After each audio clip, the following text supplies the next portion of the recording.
Bonjour, c'est Audrey de Famille Inconditionnelle. Aujourd'hui, je voudrais te parler de la magie de Noël. Alors pourquoi cette vidéo? Tout d'abord parce que je voulais te dire que la magie de Noël ne tourne pas que autour du Père Noël. Alors l'année dernière, j'avais déjà écrit un article là-dessus, un article papier, on va dire, enfin un blog. Mais cette année, j'ai voulu te faire une vidéo pour vraiment te refaire le même, pratiquement mes versions vidéo. Alors pourquoi ça ne tourne pas qu'autour du Père Noël? T'as vu derrière, j'ai fait un Bouddha avec un petit chapeau rouge face à ma fille. Et voilà, donc je voulais te dire que c'était pas que le Père Noël, la magie de Noël.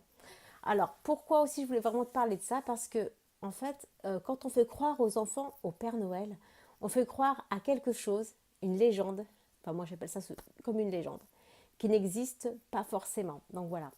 Et c'est souvent en fait déguisé sous forme de chantage. Quand on fait croire au Père Noël, bon, bien sûr que voilà, on peut dire il y a de la magie. Il y a beaucoup de parents qui pensent que voilà, il y a pas mal de magie autour du Père Noël.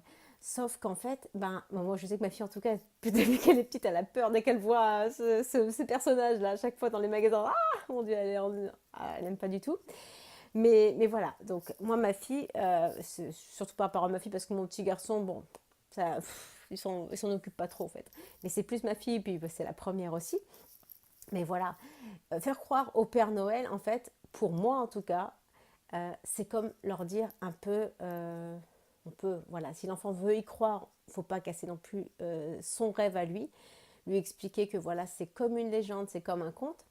Mais le truc, en fait, c'est pas de ramener du mensonge autour de cette légende-là, on va dire. C'est-à-dire que si ton enfant veut croire au Père Noël, il y a beaucoup de parents qui disent, ben oui, mais si tu veux avoir des cadeaux, il faut que tu travailles bien à l'école, ou enfin voilà, ils font plein de chantages autour de ça. Si tu veux avoir des cadeaux, toujours la condition, si tu veux avoir des cadeaux, il faut être sage. Si tu veux voilà, si tu n'es pas sage, tu n'auras pas de cadeau. Voilà. En général, c'est comme ça que ça marche. Enfin, je sais que, voilà, suivant moi, l'éducation que j'avais reçue, c'était comme ça en tout cas. Donc, voilà. Et puis aussi, c'est que l'enfant, quand on lui dit que le Père Noël existe, après l'enfant, plus tard, il pense vraiment que ça existe. Et moi, je sais que, voilà, ça m'est arrivé une fois un exemple avec une maman, j'avais discuté, et c'était incroyable. C'est comme si ça avait été fait exprès, mais vraiment pas, quoi. En fait, donc je discutais avec cette maman qui me disait mais c'est pas possible, comment tu ne veux pas faire croire à tes enfants au Père Noël, mais tu te rends pas compte que le Père Noël c'est ci, c'est ça. Enfin, moi j'aimerais comprendre pourquoi tu veux pas faire croire au Père Noël. Donc je lui expliquais voilà tout ce voilà, que je ne cautionnais pas tout ça plus le système marchand qu'il y avait derrière, même si voilà j'offre quand même des cadeaux, mais voilà j'aimais pas le principe du mensonge avec le chantage derrière. Enfin voilà, ça casse un peu la relation à l'enfant, quoi. L'enfant, il te fait confiance, tu lui dis que c'est quelqu'un qui existe, et puis finalement, il n'existe pas, et puis, bon, tu peux lui dire que c'est comme une légende, que s'il veut y croire, ok, pas de problème, mais t'es pas obligé de rajouter derrière, ouais, mais si tu veux des cadeaux, mon chéri ou ma chérie, il faut que tu travailles bien à l'école, hein, parce que attention, hein, si t'es pas sage, hein, t'auras rien, hein. Non, mais attendez, on va où, là? Donc, voilà, donc moi, vraiment, donc j'ai expliqué à cette maman ça, tout ce que je vous dis, là, et puis, à un moment, un peu plus tard, dans la soirée, son enfant entre dans la pièce et découvre que le Père Noël n'existe pas. Et elle s'est mise à pleurer et elle s'est dit mais c'est pas possible, mais alors tu m'as menti pendant toutes ces années. Et là, j'étais à côté, c'est vraiment le malaise quoi. Et la mère, elle savait plus quoi dire. Et bon, j'avais pas envie d'en rajouter non plus, puis c'est pas mon rôle. Enfin voilà. Mais voilà, elle a découvert en rentrant de l'école que le Père Noël n'existait pas. Et alors là, je me suis dit, mais waouh! Enfin, c'est comme si qu'elle venait d'avoir l'exemple. Mais en plus, c'est son enfant qui lui a dit, quoi. Et du coup, elle était vraiment mais anéantie. Mais elle lui a dit, mais pendant toutes ces années, tu m'as menti. Et, et je me suis dit, mais voilà pourquoi je ne veux pas faire croire au Père Noël à mes enfants. Je vais te donner quelques astuces que moi j'utilise à Noël pour que vraiment, voilà, Noël, ça soit quand même magique et féerique, ça doit rester quand même un moment de joie, un moment de partage. Alors moi, ce que je fais, c'est j'adore faire des petits gâteaux de Noël, des petits sablés de Noël à la cannelle. Enfin voilà. Si tu veux, je te mettrai la recette en dessous de la vidéo. Sinon, ce que j'aime faire, c'est partager vraiment encore plus des moments avec mes enfants. Bien sûr que j'essaie au maximum de le faire toute l'année, Bah alors Noël, c'est vraiment le moment où on se retrouve et on passe des moments, déjà rien qu'à décorer le sapin de Noël. Bah, nos enfants, ils ont notre petite boule, les petites boules qu'ils ont eues quand ils étaient tout petits, mon premier Noël. Bon, voilà, on a voulu acheter ça. On s'est dit c'est mignon, bon, c'est pas si grave au final. Donc voilà, ils ont toujours la petite boule qu'ils accrochent aussi sur le sapin, même si ma fille elle a que 4 ans, mon petit garçon il a 3 ans, c'est ça 3 ans. Et du coup voilà quoi. Du coup, ils sont, même si vraiment ils réalisent pas, ils aiment bien dire que c'est leur petite boule, c'est leur vraiment leur contribution au moment de Noël. Et puis bon, bah, les sucres d'orge. Alors, j'étais pas pour le sucre d'orge, mais je me suis dit, c'est pas assez grave non plus.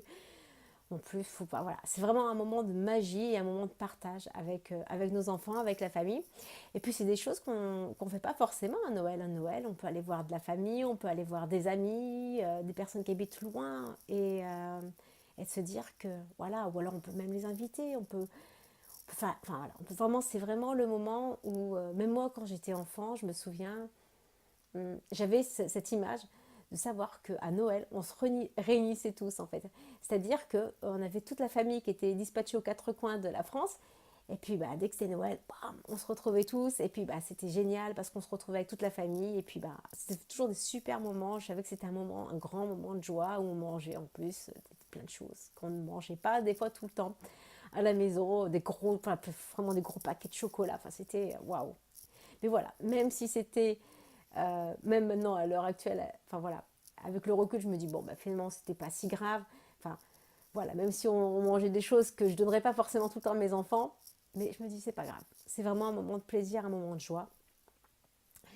Et c'est un moment vraiment de partage. Et par rapport au système marchand aussi, moi, ça me dérange un petit peu parfois d'offrir des cadeaux à Noël. Alors pourquoi? Parce que je me dis que dans 3 semaines, il y a les soldes, 15 jours, 3 semaines, on a les soldes et que c'est dommage d'offrir des cadeaux à plein prix. Bon, déjà, je ne cautionne pas non plus tout le système marchand qu'il y a autour de tout ça. Puis bon, voilà. C'est vraiment. Noël, ça ne doit pas être que ça. Noël, ça doit être vraiment des moments de partage et des moments de vie.